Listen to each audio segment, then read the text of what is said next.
Milenio 3, en la cadena SER, con Iker Jiménez.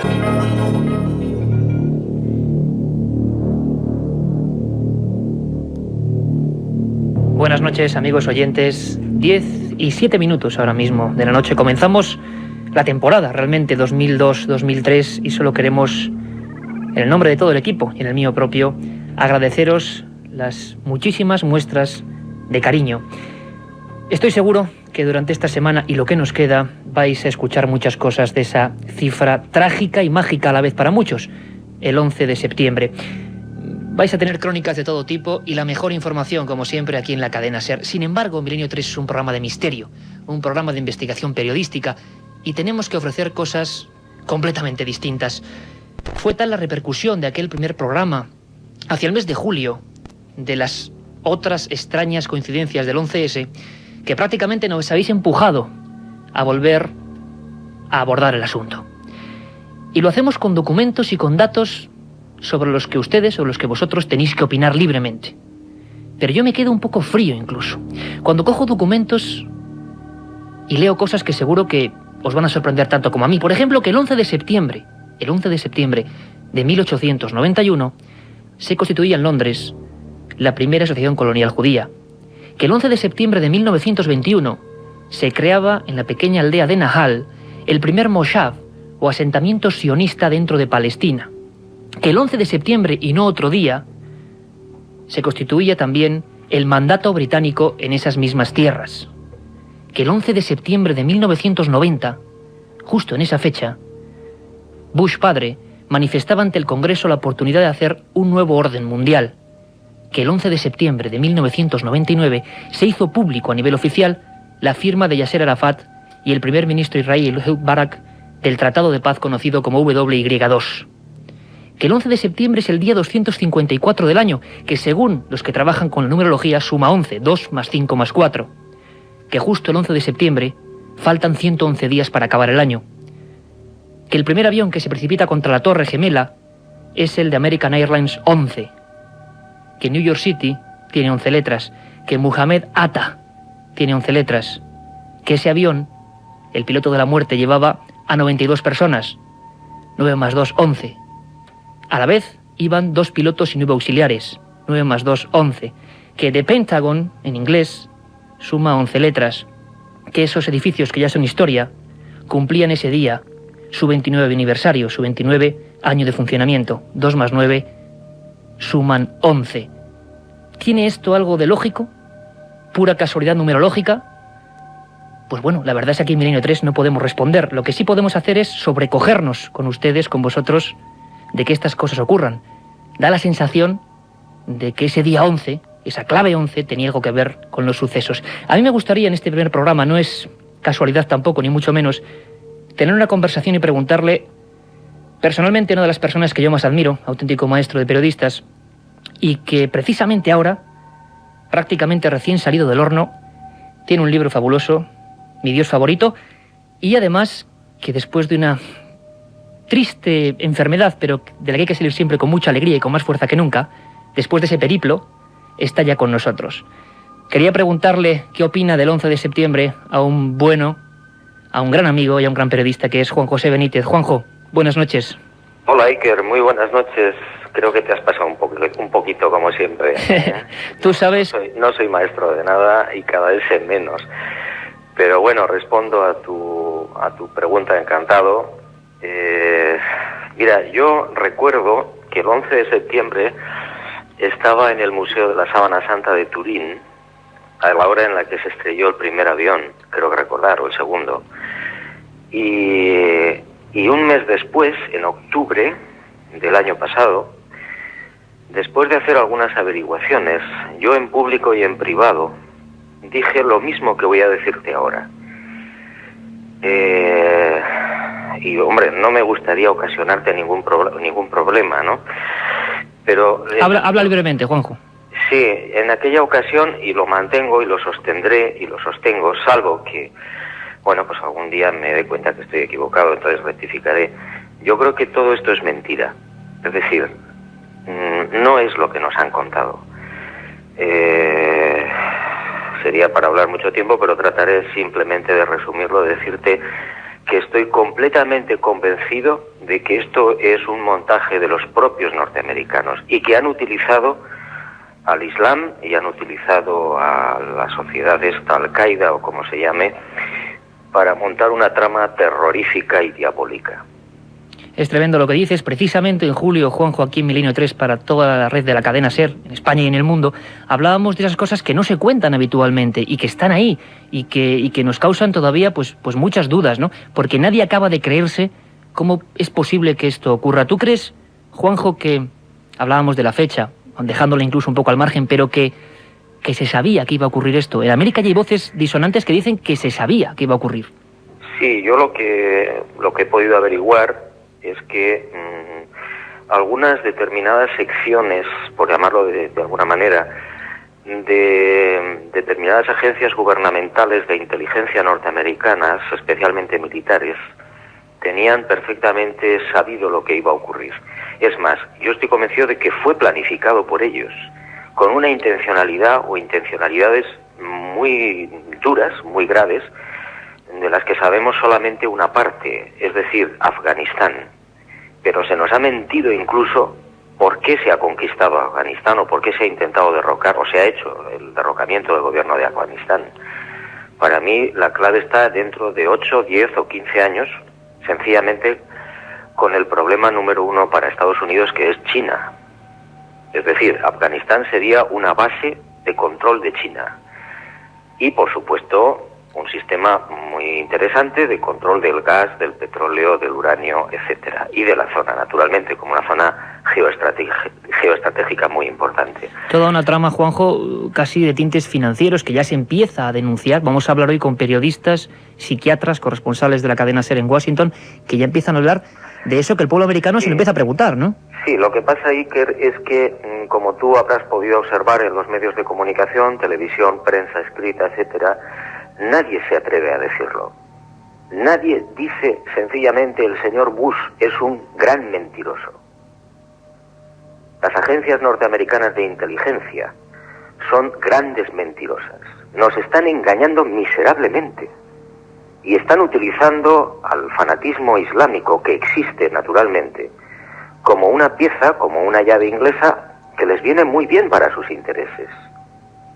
Hay un área amplísima de cosas, imagino, Juanjo, que hasta dentro de muchos años, si es que se saben, pues no vamos a conocer. A mí hay una cosa, y además enfocándolo casi a ese libro que desde luego recomendamos, que se presenta en la Casa de América, precisamente, también es casualidad, el 11 de septiembre, en la Casa de América en Madrid, en el corazón de Madrid, en un lugar además emblemático, a las 20 horas de ese 11 de septiembre. Tú hablas de mi Dios favorito y mucha gente, incluso hablando del misterio, porque con fanatismo lo arreglamos todo, y sin embargo, ¿qué misterio hay, Juanjo, en la mente de una persona, por ejemplo, como ese Mohamed Atta, piloto de la muerte? La gente dice, no, era un fanático y ya está. Sin embargo, yo me pregunto, y estoy seguro que mucha gente, ¿qué puede haber, casi como un trance semimístico, qué puede pasar en la mente de esa gente para hacer esa especie de inmolación ritual? No se ha investigado mucho, ¿verdad? ¿A qué límites que no conocemos llegan estas personas? Bueno, ellos, las agencias de inteligencia sí lo saben, lo conocen, lo han investigado. Hombre, yo lo que trato de transmitir en mi Dios favorito es hasta dónde puede llegar, como tú apuntas muy bien, el fanatismo del color que sea, de la religión que sea, porque hay fanáticos en todas partes. Por supuesto. Y en el caso del Islam, los fanáticos se apoyan fundamentalmente en lo que dice el Corán. El Corán, si yo no recuerdo mal, hay por lo menos 33 alusiones clarísimas a la Guerra Santa y a matar y a hacer pedazos a los infieles. Es decir, y es la única razón de la existencia y de la vida de estos individuos, de estos fanáticos. No hay otra, aparte de lo que pueda haber de rencor hacia Occidente, pero está mezclado fundamentalmente con su vivencia del Islam. Para mí, y lo digo con todo respeto, pero con toda claridad, lo mismo que he dicho lo de los Estados Unidos, para mí el Islam, el Corán, no es un libro sagrado, no es un libro divino. Y si alguien pretende que eso es un libro divino, pues le están tomando el pelo como se lo tomaron a Mahoma. Tremendo lo que tú comentas, Juanjo Benítez.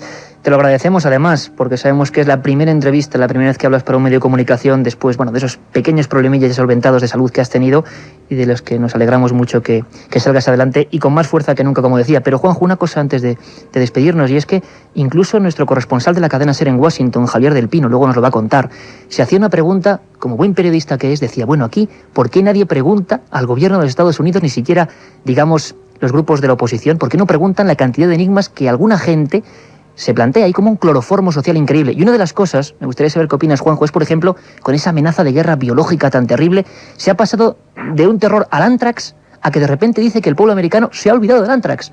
Bueno, ¿qué es esto, Juanjo? ¿Tú qué? Pues lo que yo he podido averiguar es que el tema famoso del ántrax y de las cartas aquellas que enviaban por correo, etcétera, eso forma parte de la campaña que va después del 11 de septiembre, porque lógicamente esta organización y todo este follón que se ha montado no termina con el 11 de septiembre, sino que hay que después, el mantener el después de, es decir, incluso a un año después, seguir intoxicando a la opinión pública. Y el Antrax probablemente forma parte de esa campaña posterior, organizada por los servicios de inteligencia norteamericanos, y se valen para ello, para mí, personalmente, de un laboratorio internacional muy conocido, que hacía aproximadamente un año antes había tenido unas gravísimas pérdidas económicas porque había mezclado dos medicamentos que supuestamente servían para bajar el colesterol y produjo una serie de muertos. Eso llevó a estos famosísimos laboratorios, que no voy a mencionar, pero que supongo están en la mente de todos,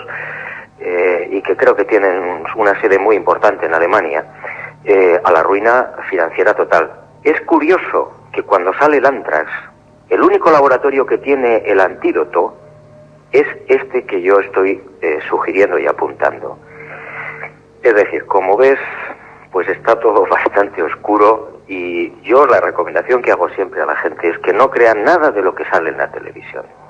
Y en lo que sale en muchos sitios, la verdad es que es un consejo que seguimos en Milenio 3. Yo suelo decir, Juanjo, que este programa desde luego cree muy poco en verdades oficiales, que intentamos mostrar todo lo que hay, hasta lo que a veces excluye conscientemente, para que los oyentes, que son absolutamente inteligentes, saquen sus propias conclusiones.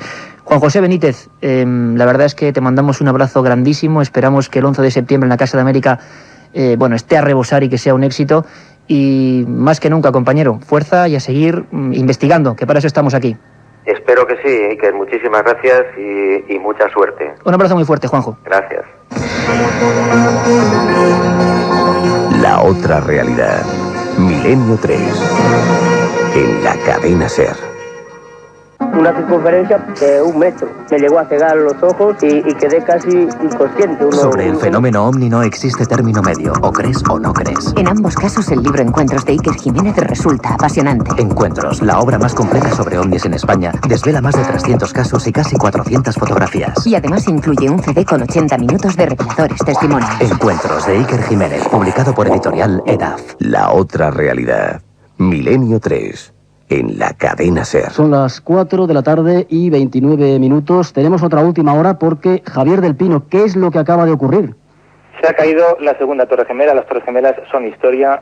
10:29 minutos de la mañana en Nueva York, también aquí en Washington. Acaba de desplomarse la segunda Torre Gemela, la única que quedaba ya en pie. La primera que recibió el primer impacto del avión. Ahora mismo, otra vez, nube de humo, nube de escombros, humo amarillo, humo negro, todo Manhattan cubierto a nivel del suelo, no por el aire, cubierto por la humareda y por los escombros. Ha caído de arriba abajo 120 pisos, una inmensa mole de cemento, otra vez ha caído abajo. Las Torres Gemelas no existen ya en la isla de Manhattan. Se acerca la efeméride clave. Hace un año el mundo sufrió una de las mayores convulsiones de la historia. Una imagen que aún no acabamos de creernos y que rompió nuestras estructuras del inconsciente colectivo. Algo impensable había ocurrido recién iniciado el siglo XXI. El desastre de las Torres Gemelas aún está rodeado de enigmas. Para muchos, el acto de barbarie fue elegido concienzudamente siguiendo unas pautas escritas hace milenios en diversos libros sagrados. Es la apocalíptica realidad de la llamada Clave 11. Tremendo lo que nos contaba, a modo personal, Juan José Benítez en esta primera entrevista después de esa tremenda operación a corazón abierto. Y ya está de nuevo, Juanjo, recorriendo los caminos para contar verdades. Una revista que fue Año Cero, que realmente ha hecho una labor encomiable con una serie de reportajes que desde aquí destacamos y recomendamos, y ya su director Enrique de Vicente estuvo con nosotros en julio, planteando un montón de incógnitas. Por supuesto, aquí nadie tiene la verdad absoluta, nosotros planteamos los datos, luego ustedes opinan, a favor o en contra, o como ustedes quieran, pero lo cierto es que, desde luego, eran cosas que no se cuentan habitualmente. Año Cero, durante todo prácticamente 365 días, ha estado siguiendo la noticia e incluso hablándonos de una especie de clave 11, es decir, como si esto no fuera la fecha en concreto, nada casual. Y eso, como periodistas, nos sorprende. Don Enrique de Vicente, un placer tenerle aquí de nuevo en el Estudio 1, tenerle con todo nuestro equipo, Juan Carlos Ingelmo a los mandos de esta nave de misterio, con Carmen Porter, con Katia Rocha, con Carlos Barroso. Pero, ¿qué es eso?, se preguntará la gente, de la clave 11. O lo que se oculta en ese número, vamos. Pues para mí es un placer, Iker, poder estar en este primer programa de La Nueva Andadura.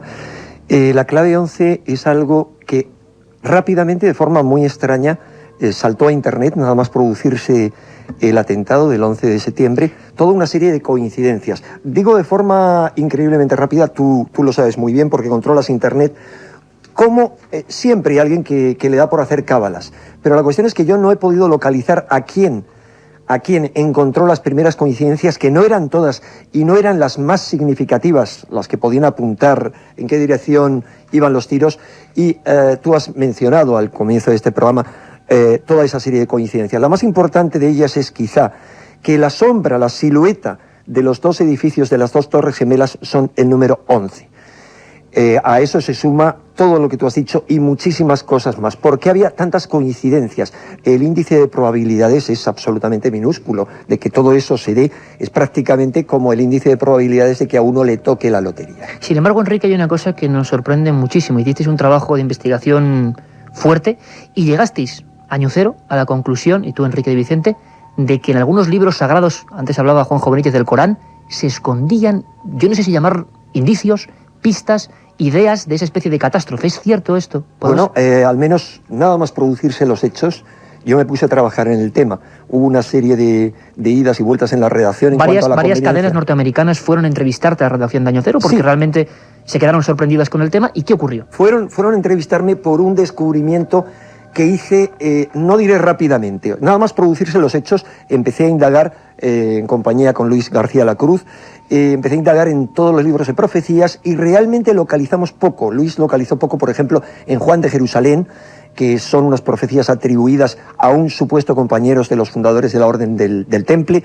Encontró unas referencias que parecían bastante claras, pero las más claras de todas esas referencias estaban en el Apocalipsis de San Juan, y luego en toda una serie de visiones proféticas que abarcan una época muy amplia, incluso algunas de comienzos del siglo XX y otras que preceden solamente en algunos meses a la catástrofe. En algunas de ellas la visión era muy clara, la visión que se puede tener de un hecho que va a suceder, que no es precisa. Pero, por ejemplo, había dos personas que habían enviado las premoniciones que habían tenido antes de la tragedia a un registro central de premoniciones, y según una de ellas decía que había soñado cómo un avión volaba en una ciudad de grandes rascacielos y se estrellaba contra uno de ellos. Y dijo, pienso que es Chicago. Resulta que Chicago es hoy en día la ciudad de los Estados Unidos que tiene rascacielos más altos. Antes lo era Nueva York. O sea, le falló un poco la previsión. Pero tras descubrir estas coincidencias en el Apocalipsis, en un montón de evidentes, yo me pregunté, bueno, si hay si hay alguna referencia, debería estar en el Corán. Así que, ¿qué se me ocurrió? Y fue esto lo que les interesó a las cadenas norteamericanas, por cierto. Es decir, que una de esas, la más conocida de las cadenas norteamericanas, no voy a decir el nombre para no entrar en polémica con ellos, me entrevistó, pero la entrevista luego se censuró. Me dijeron que por razones que no querían mezclar hechos tan serios con cuestiones que sonaran proféticas. Pero ¿Por qué encontraste en el Corán? Lo que encontré en el Corán fue muy simple. Me fui a los diversos capítulos del Corán que tienen el número 11. Los capítulos del Corán se llaman suras. Todas las primeras, casi hasta la 100, son muy extensas. Entonces me fui a la sura 11 y al versículo 11. Y lo que encontré me dejó absolutamente perplejo. No solamente fue la sura 11, sino la 101, que contiene 2 veces 1, y la 111. Te digo lo que encontré en la sura 11, versículo 10 y 11. Dice, cuando tú digas, resucitaréis luego de la muerte, que es lo que podían pensar los kamikazes que iban a sacrificarse, los que no creen dirán, eso es pura mentira. Y si nos retardamos el castigo dirán, ¿qué le impide obrar? Sí, el día vendrá del que no podrán apartarse y entonces se verán rodeados de aquello de lo que se burlaban. Hay un versículo previo a este, un capítulo que se llama el Sura de la batalla, el Sura de los caballos de batalla, según diversas versiones. Y dice que por la mañana, a la hora que se produjo el atentado en Estados Unidos, se precipitan sobre el enemigo, levantando nubes de polvo. Es así, levantaron nubes de polvo, inmensas, como nunca se recuerdan en la historia, y que penetran en medio de las tropas enemigas. Yo creo que la descripción es absolutamente clara. Eso es el capítulo 100. En el 101, que contiene el 1.1, o Sura del Día de la Desgracia, le llaman de otras muchas maneras dentro de las diversas traducciones que hay del Corán. Dice, ¿y quién te hará conocer lo que es el día de la desgracia? El día en que los hombres serán como mariposas a las que se dispersa. Recordemos la gente cayendo. En la que las montañas serán como copos de lana. ¿Qué imagen podía tenerse en la época del profeta Muhammad, Mahoma, de dos torres? El día de la desgracia. Cayendo como copos de lana. Y dice, ¿quién te hará conocer lo que es el infierno? El infierno es un fuego ardiente. Aquello se convirtió en un infierno. Y en el capítulo, o la sura 111, que se titula significativamente perezcan, leemos, perezcan las dos manos de Abu Lahab. Abu Lahab, hay que aclarar que es el tío y enemigo principal de Mahoma. Las dos manos, hace la referencia a dos figuras, y que él mismo perezca. Sus riquezas, las riquezas de los enemigos del Islam, no le servirán de nada ni lo que ha ganado. Quemado será por el fuego poseedor de la llama. Parece ser que, muchas personas interpretan que esto podría tener que ver con lo que ocurrió esa mañana trágica de hace un año prácticamente en Washington. Escuchen el siguiente documento. Las voces disonantes, incluso de altos cargos norteamericanos, que denuncian una misteriosa trama con tintes económicos en torno al 11S. Algunas publicaciones internacionales ya han dado la voz de alarma con informaciones que denuncian una auténtica conspiración de límites inimaginables. Para estos medios, una élite estadounidense se benefició económicamente de lo sucedido aquella mañana en el corazón financiero del mundo. Yo tengo que decirles que como director y presentador de Milenio 3 me cuesta creer como ser humano que todo esto pueda ser real. Los investigadores indagan y nosotros lo contamos.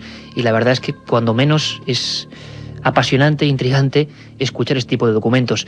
Y fuimos a consultar a quien más sabe dentro de la cadena SER de lo que está pasando ahora mismo en Estados Unidos, el pulsar diario de ese lugar que se creía invulnerable y que triste y desgraciadamente fue golpeado en lo más profundo de su corazón. Es Javier del Pino y le preguntábamos sin tapujos sobre supuestos beneficios dentro del 11S. Hay algunos medios, tanto norteamericanos como europeos, que hablan de extrañas tramas financieras. Aquí ni quitamos ni ponemos, es lo que está hablando ahora mismo.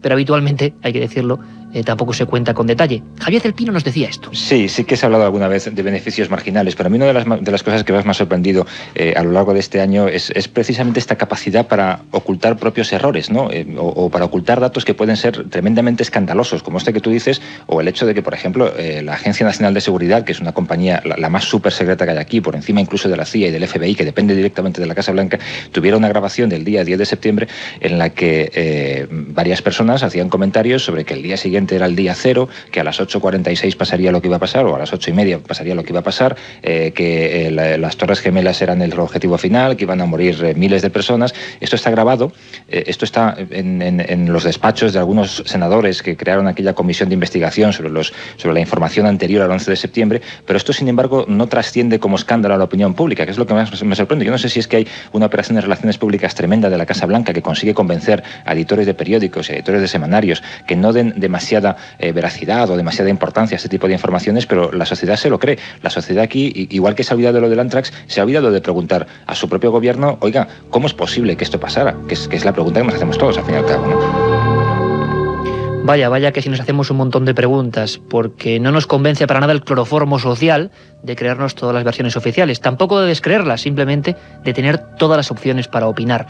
Incluso teníamos el placer de hablar largo y tendido, pero hemos extraído esta declaración realmente interesante con don Luis Rojas Marcos. Don Luis Rojas Marcos es el presidente de los hospitales públicos de Nueva York. En ellos trabajan ni más ni menos que 43.000 personas. Es una personalidad del mundo de la psiquiatría y además acaba de realizar un libro que se llama Más allá del 11 de septiembre, hablando de una cosa enigmática, un nuevo trauma, una nueva enfermedad prácticamente instalada en lo más profundo del cerebro y que va a afectar no solo a personas que estaban allí o que perdieron víctimas allí, sino a personas que a través del gran ojo de la televisión vivimos esa escena que ya es más fuerte para el inconsciente colectivo que, por ejemplo, la de Armstrong caminando sobre la Luna. Esta es la escena del nuevo milenio, sin duda alguna, y por desgracia. Don Luis Rojas Marcos nos hablaba de ese trauma del 11 de septiembre. Se está investigando a nivel neurológico incluso qué nos puede quedar, a nivel global casi, de esa escena que cambió el mundo. Un terror que además se siente en el cuerpo, las palpitaciones, el cuerpo se encoge, palidecemos, y al mismo tiempo las imágenes que vemos, como veíamos personas caer o personas ardiendo, personas, en fin, en un estado terrible, pues estas imágenes se graban en la mente, ¿verdad? Luego, pues, se tienen pesadillas, está uno trabajando, por ejemplo, y estas imágenes, pues, nos vuelven a la mente como si estuvieran ocurriendo en ese momento.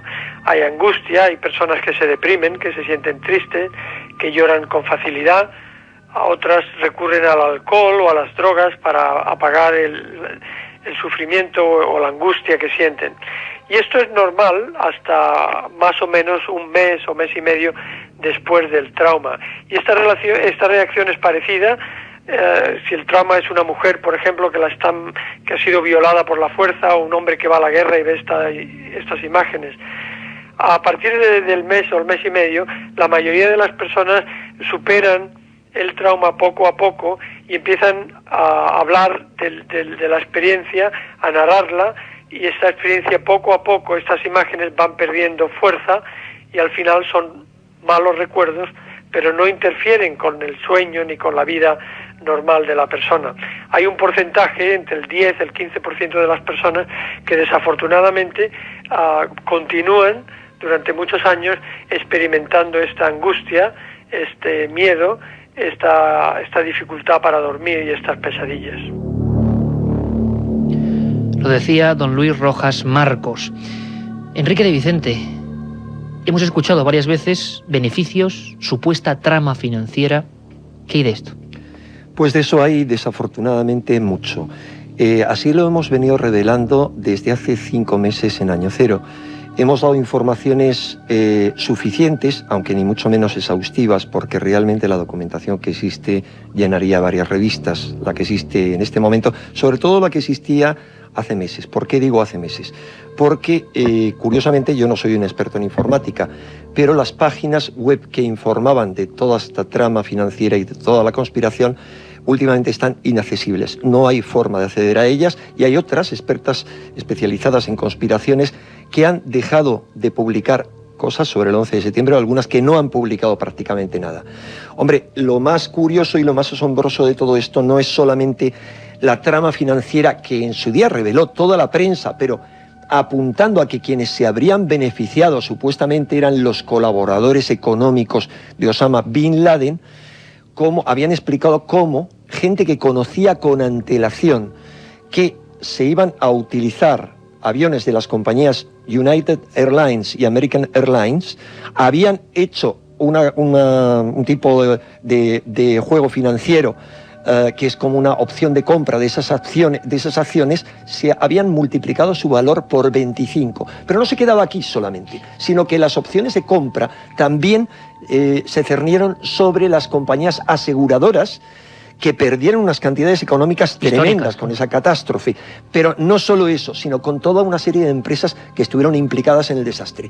¿Qué es lo que ocurre? Que cuando se ha investigado por parte de algunos periodistas e investigadores esa trama financiera, los beneficios, que no son demostrables porque se habían hecho mediante un sistema que impide conocer quién ha hecho la operación, más bien apuntaban al interior de Estados Unidos. Y claramente quien se ha beneficiado de los hechos que han sucedido después, hoy mismo viene en la prensa, ha sido toda la industria norteamericana prácticamente en todos sus sectores, empezando por el armamentístico, pero siguiendo por otra serie de sectores como el petróleo, el gas, porque como ha dicho muy bien Juanjo Benítez, el interés de Afganistán no solamente es clave estratégicamente pensando en China, sino es un punto de paso de oleoductos y de gasoductos, y los talibanes, con los que se pensaba llegar a una negociación en los meses anteriores, habían dicho no. Y sin embargo, el actual presidente de Afganistán es un fiel colaborador, no solo de Estados Unidos, sino de empresas implicadas desde hace mucho tiempo. ¿Cómo es posible, se puede preguntar la gente, que la propia senadora demócrata Cynthia McKinley ha sido una de las primeras en dar la voz de alarma y pedir a Bush aclaraciones sobre todo eso que no se conoce? ¿Cómo es posible que el 15 de mayo la CBS publique que Bush lo sabía, digamos haciéndose eco del llamado informe Fénix, escrito por el agente Kenneth Williams del FBI, donde se decía cosas tan terribles, tan tremendas, tan difíciles de creer como seres humanos que somos, que no podemos imaginar, por lo menos yo, y creo que mucha de la audiencia, que se haga una catástrofe, que se conozca lo que vaya a pasar, que es que, por ejemplo, en junio, en el mes de junio, agentes, en junio del 2001, agentes del servicio secreto alemán, de la BDA alemana, advirtieron del peligro de grupos extremistas islámicos dispuestos a atentar contra símbolos de Estados Unidos e Israel. ¿Cómo es posible, según dice el periódico Frankfurter Allgemeine, que el propio Putin avisara también a la CIA? Y la gente se pregunta... Eso lo ha declarado públicamente Putin, ¿eh? ¿Cómo no se ha actuado?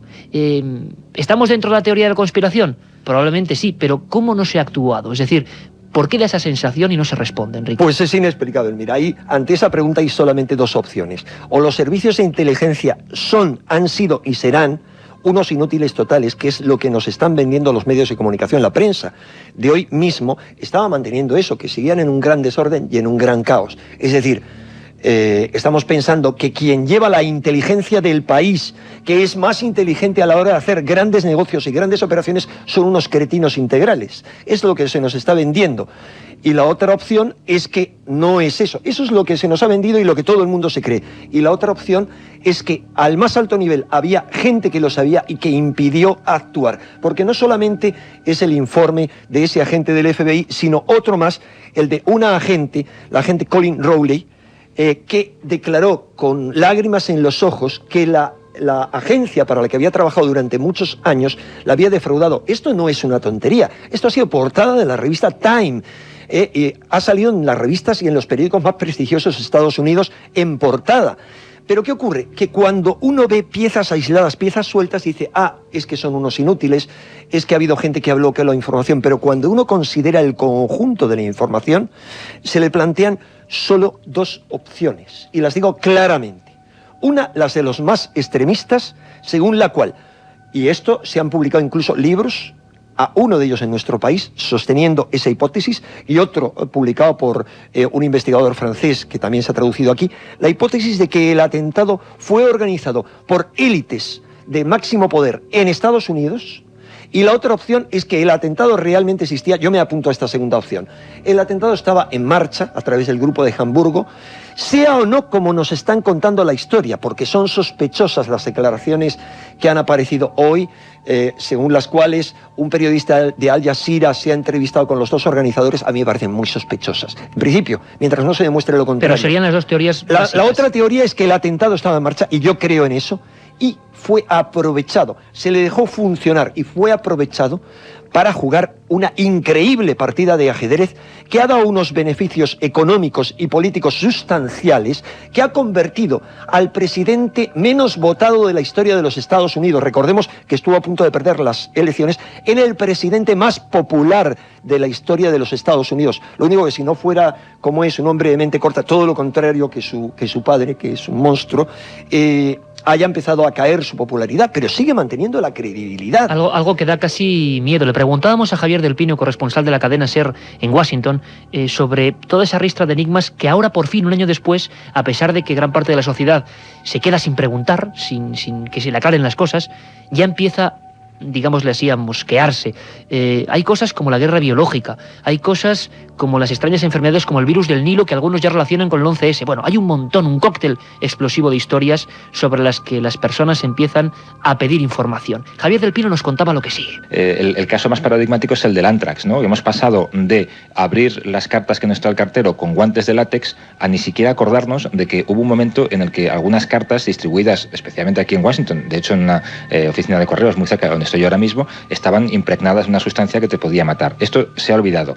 De vez en cuando nos recuerdan de la viruela, pero la gente ni siquiera se preocupa en saber cómo puede vacunarse o si hay algún antibiótico que te pueda evitar la infección. No, la gente no va a los hospitales. Hay un cambio ahí hay un cambio militar que se ha beneficiado del 11 de septiembre, aunque sea duro decirlo, y es una política que Bush quería impulsar antes de llegar a la Casa Blanca, lo había prometido, pero han encontrado la excusa perfecta para poder hacer lo que es el 11 de septiembre. De esa manera hay un conflicto curioso, y es que el pueblo quiere ir hacia atrás, pero el gobierno quiere ir hacia adelante. El pueblo quiere olvidar, pero Bush quiere recordar de vez en cuando el 11 de septiembre, quiere crear un enemigo claro que es Irak, sin aportar pruebas de que tiene armas de destrucción masiva, porque eso le sirve para ampliar el presupuesto militar, que es en el fondo lo que quiere hacer cualquier presidente conservador como él, ¿no? La otra realidad. Fenómenos extraños. Misterios sin resolver. Milenio 3. En la SER.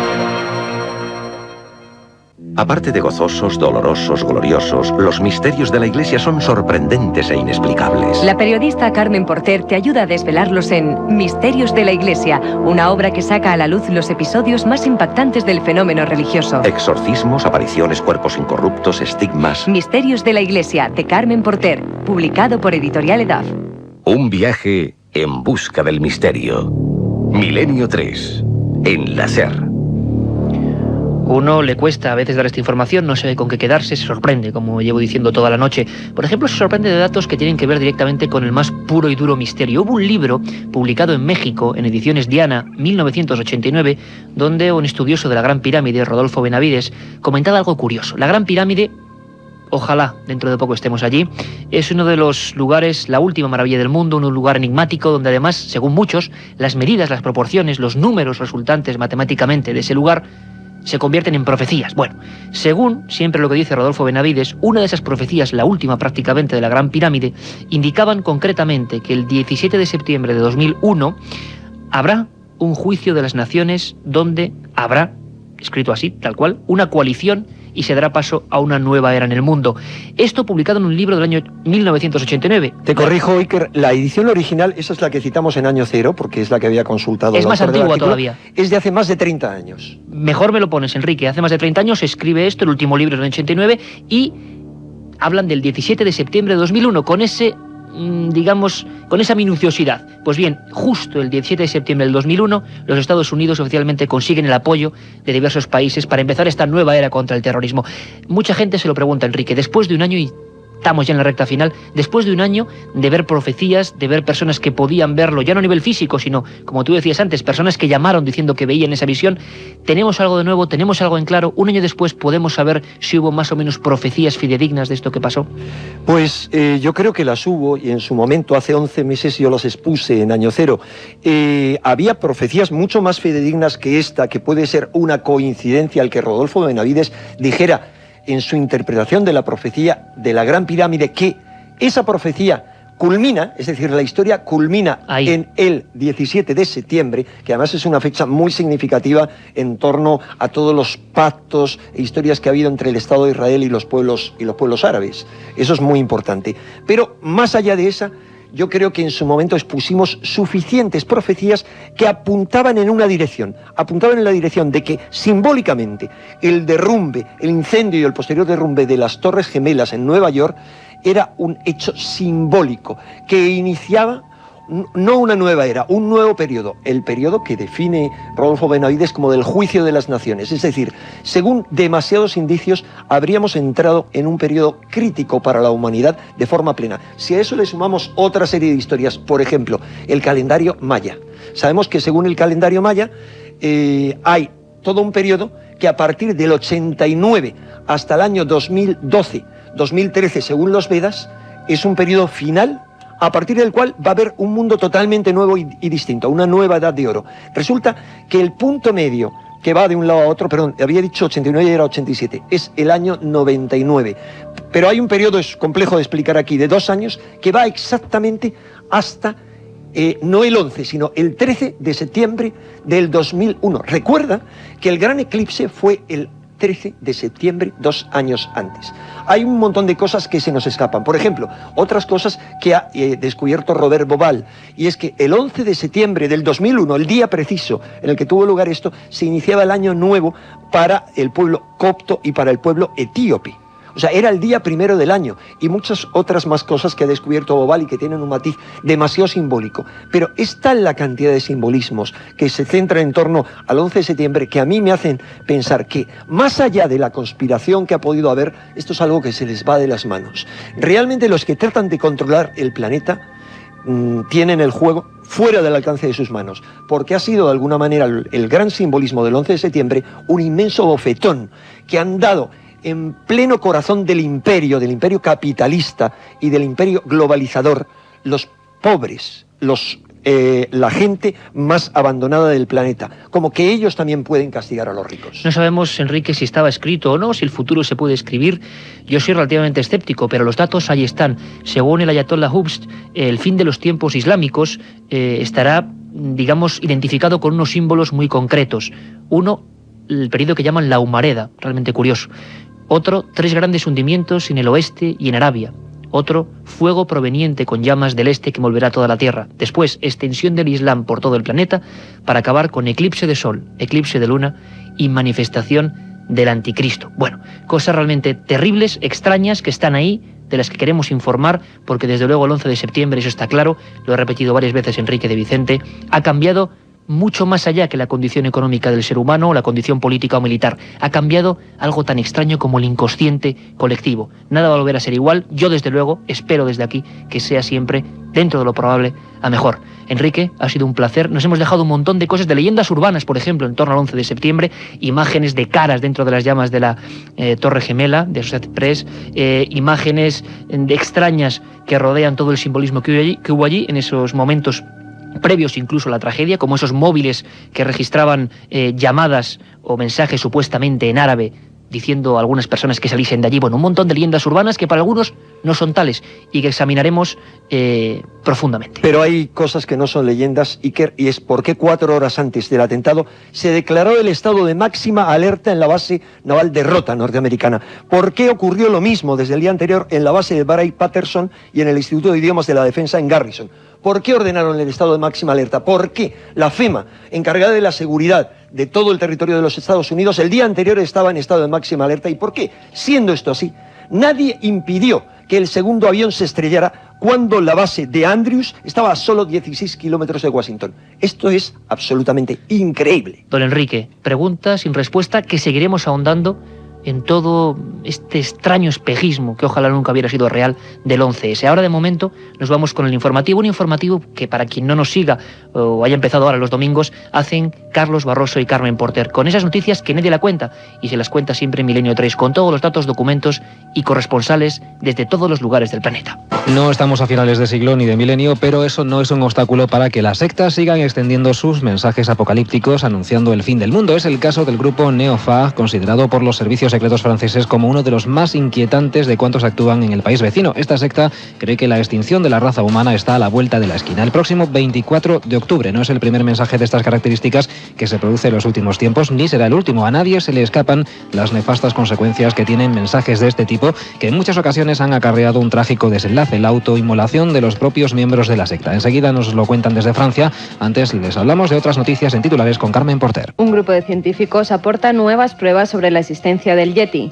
La curación de una mujer india podría elevar a la Madre Teresa de Calcuta a los altares. Nuevos estudios señalan que los dinosaurios murieron de frío. La fecha es el 24 de octubre. El líder de la secta Neofag, conocido como Arnaud, asegura que será ese día el fin del mundo. Desde hace 2 meses, varios miembros de este grupo se han encerrado en un chalet de Nantes, esperando a que llegue el momento, bajo la atenta mirada de la policía que vigila la zona. Corresponsal en Francia, José María Patiño. Hace ya mes y medio que permanecen cerradas las contraventanas y persianas de un chalet situado en uno de los los barrios residenciales de la periferia de Nantes, en el oeste de Francia. En su interior, rodeados de un hermético silencio, 6 miembros de una secta apocalíptica esperan el fin del mundo para el próximo 24 de octubre. El suicidio de uno de sus integrantes hace 2 meses ha alertado a la policía que teme un suicidio colectivo similar al que tuvo lugar hace unos años entre los miembros de la llamada Orden del Templo Solar. El gurú de la secta de Nantes es un hombre de 36 años, Arnaud Moussy, que sigue las enseñanzas de André Bouguenec, un especialista en cabalística y numerología que falleció en 1997 y líder de Far West.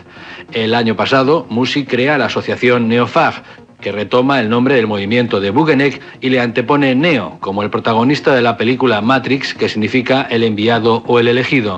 A partir del pasado 11 de septiembre, Moussy ya había predicho el fin del mundo para febrero de este año. Entonces, los miembros de Neofag eran una veintena que se distribuían en diversas viviendas, donde almacenaban alimentos a la espera del apocalipsis. No se produjo, aunque sí una redada de la gendarmería, que dispersó al grupo y lo redujo a sus 6 integrantes actuales, que de nuevo esperan, en este caso, bajo la atenta mirada de la policía secreta. Exploradores británicos han encontrado en la isla indonesia de Sumatra 2 pelos que podrían pertenecer al Yeti. El descubrimiento, que podría resolver el enigma del hombre de las nieves, se está analizando en la Universidad de Melbourne, en Australia. Hasta el momento, los investigadores no han encontrado ninguna similitud entre estos cabellos y los de cualquier otra especie. El científico australiano Hans Brunner ha comparado las pruebas aportadas por los exploradores británicos con los cabellos de orangutanes, chimpancés, gorilas, osos, macacos y hasta con lo de los humanos, y no ha encontrado parecido alguno. Por su parte, el profesor de zoología y experto en primates, Colin Groves, se encuentra examinando las huellas que los investigadores le han proporcionado y ha declarado que por el momento no puede ofrecer conclusiones, pero que van a ser buenas noticias. Lo que los estudiosos sí han podido confirmar es que los pelos coinciden con la descripción que los nativos de Sumatra dan del pequeño hombre de los bosques, una criatura de algo más de 1,5 metros de altura, con andares muy parecidos a los de los hombres y largo pelo anaranjado. Y es el momento de contarles ya otras noticias de forma breve. Nuevos estudios señalan que los dinosaurios murieron de frío antes de que impactara un meteorito contra la Tierra. Investigadores australianos han asegurado que antes de que se produjera el impacto del asteroide hace 65 millones de años, la mitad de los dinosaurios ya había desaparecido porque el clima se había vuelto muy frío. Según Angela Milne, del Museo de Historia Natural del Reino Unido, los dinosaurios de sangre fría eran capaces de soportar un clima gélido, porque su gran tamaño les permitía mantener constante la temperatura corporal, pero no estaban listos para un invierno tan prolongado. Y una más, esta de ovnis. La policía de la ciudad de Zitikara, al norte de Kazajistán, se encuentra en alerta ante la aparición de un círculo misterioso en la zona. El círculo de 2 metros de diámetro apareció por la mañana en el jardín de una señora que vive al norte de Kazajistán. La misma noche en que se produjeron los hechos, la policía recibió numerosas llamadas en las que se les alertaba sobre la presencia de extrañas luces en los cielos. Ahora un equipo de expertos se encuentra estudiando el misterioso círculo, mientras los vecinos aseguran que fueron los extraterrestres los que lo hicieron. Pues por hoy hemos terminado, pero el próximo domingo volveremos a encontrarnos como siempre en Milenio 3. Y con esta sintonía, la de nuestra recta final, llegamos a los mails que hay que enviar. Carmen, ¿a dónde? A milenio3@cadenaser.com, milenio3 con número @cadenaser.com. Hasta allí nos han llegado muchos mails, como el de Enrique García, preguntándonos sobre la psicofonía que grabamos en la calle San Luis. ¿Salió algo? ¿No salió nada? Bueno, salieron voces, pero creemos, porque aquí somos rigurosos, que eran voces de origen perfectamente natural. Javier Bobayunta nos dice si podríamos tratar el tema del Dorado, la mítica ciudad que dicen que se ha descubierto. Por supuesto que sí. Sectas. ¿Cómo es el método de captación? ¿El perfil de los miembros? Bueno, tenemos previstos con los mejores especialistas varios programas sobre el fenómeno sectario en España hoy, con cosas que creo que, bueno, no se saben. Juan Antonio Punzano nos pregunta sobre los fenómenos místicos. Pues bueno, ya hablábamos de fenómenos místicos en el aspecto más negativo, quizá una especie de piloto de la muerte, alguien que llega a ese nivel. Hablaremos de por qué esas personas, a un lado o hacia otro, penetran en esa especie de enigma mental. Cadia Rocha. Buenas noches. Vamos con los ganadores de los libros de la semana pasada. Sorteamos Enigmas 2, editado por EDAF. Son Jesús Arregui, Mari Carmen Figueroa, Ana Zambrano, Luis Díaz Garrido y Rafael Mendoza. Esta semana estamos que lo tiramos porque regalamos 5 libros de Luis Rojas Marcos, Más allá del 11 de septiembre, La superación del trauma, editado por Espasa, y 5 de Juan José Benítez, Mi Dios favorito, editado por Planeta. Por cierto, muchos nos han escrito para preguntarnos en email. El libro se presenta el 11 de septiembre, miércoles a las 8 de la tarde en la Casa América. Perfecto, Katia. Desde luego os esperamos aquí con más dudas, con más planteamientos. Milenio 3, que paséis todos una muy feliz semana.